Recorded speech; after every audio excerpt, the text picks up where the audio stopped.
I call it Hashimoto's nonsense, right? Hashimoto's nonsense. This is a fancy way of just pushing thyroid medication. You want to talk about a pandemic in this country? We have a pandemic of medicating organs in the body that have done nothing wrong. We are constantly holding organs in our body responsible for crimes that they do not commit. So bear with me here. And by the way, I'm a scientist and not an artist. Okay, so please don't critique my. Let me make it a character. So I'm gonna show you guys what's going on with the thyroid. The thyroid gland is right here in the neck. It produces two hormones. It produces T4 and it produces something called T3. Only here's the little known secret about the thyroid.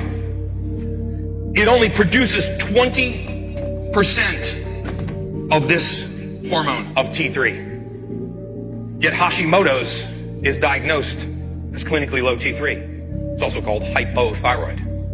But wait a second. We're diagnosing hypothyroid, but it's only responsible for 20% of the thyroid in my bloodstream. So the question is, where does the rest of it come from? Where does the 80% come from? I mean, if I was a detective and a crime had just been committed and there was an 80% chance that one guy did it and a 20% chance that somebody else did it, I'd probably investigate the 80% guy first, right? That's not what we do. We immediately hold the thyroid responsible for a crime it only has 20% chance of committing. So where does the rest of that hormone come from? In Hashimoto's, it comes from T4. It's methylated. This is that process called methylation that I was just talking about.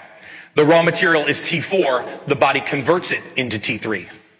This doesn't even happen in the thyroid. Yet when it's low, we medicate the thyroid. The only guarantee if you're on thyroid medication is that your dosage will increase. That's the only guarantee. Why? Because you are killing the thyroid. Now, eventually, it succeeds in completely beating the thyroid into submission, and now you are permanently reliant on levothyroxine, Synthroid, Armour, or a natural dissected thyroid.